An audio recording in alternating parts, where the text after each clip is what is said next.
Hello, y'all. This is like my covering of my third day of finals. This is like the last day I'll have it.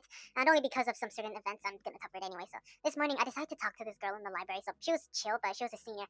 And for me, she seemed like very, very calm and almost unnaturally neutral. I went to go talk to her, and it was a good talk. She told me that she had some sort of graduation agreement, and that she had her parents like had to file and sign. Like the reason that I'm saying that she seems so unnaturally calm is that out of all of the other girls and boys I've talked to, a lot of them are so loud. A lot of them have like some sort of personality that's vibing with them.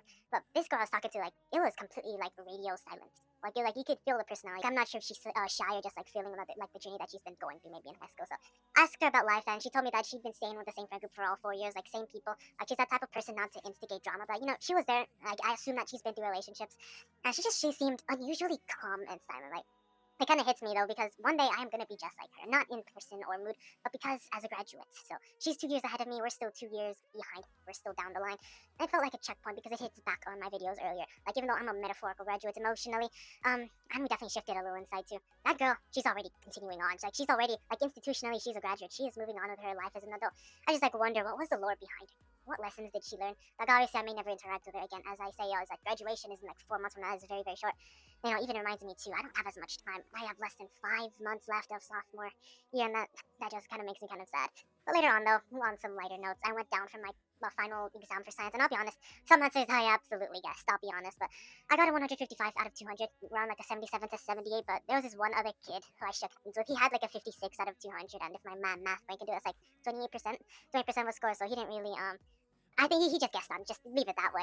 And I did shake hands with him. He was quite interesting. I think I'm going to show a video about that later on in my reels if you guys want to check that out. Later on during passing period, nothing much happened. Just hung out with some people.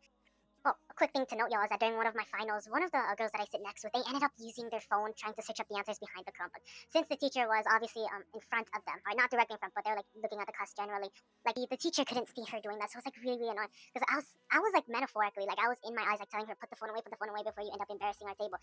Like I was like telling her not to do this, but just something to note, like she was on her phone, one of the very few people to actually be trying to cheat on her phone. She actually made it. Crazy thing enough, so.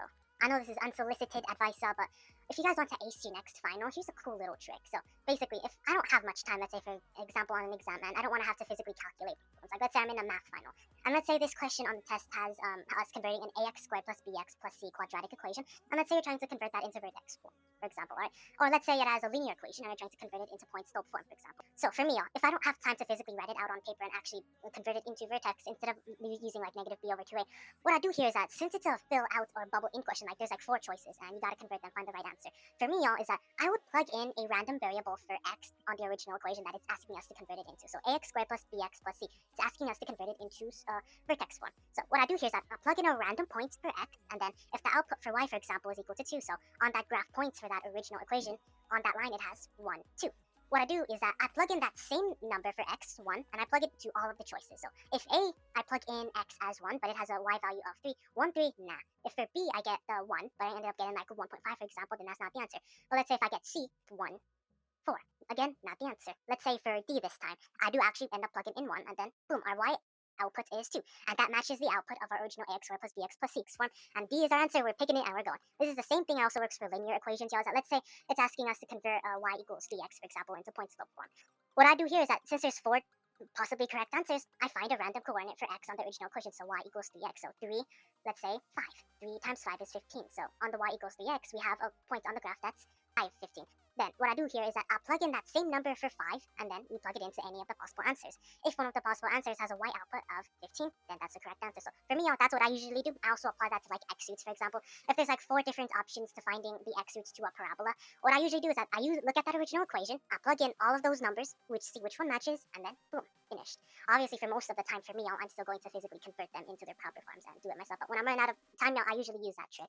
Now, later on, people who may be watching, I know from my friend as I went into math class for one more period final, he told me that I am a psychopath for attending the exam. The teacher said the students, if you're not here, the students don't have to take it. If you already have a good score, like you have to take the final, but they're gonna waive it. So he was like questioning me, like, why are you gonna do the final exam if you know your score's gonna get waived? Like, just go, bro. Like, just let it go. Answer randomly or just like leave the classroom. But for me, the reason that I decided to go and actually do the final exam was mostly for sentimental and symbolical reasons. I attended for a symbolical manner, and think of it like this, y'all. You're in a dungeon, and you have an iron sword. You already won the main battle, but there's still one last monster remaining. You can choose to defeat that one and then leave, or just leave right now because that monster already is inherently weak. So for me, in that manner, I just took the sword and got the monster with it. Completed the final exam with a 95 out of 100.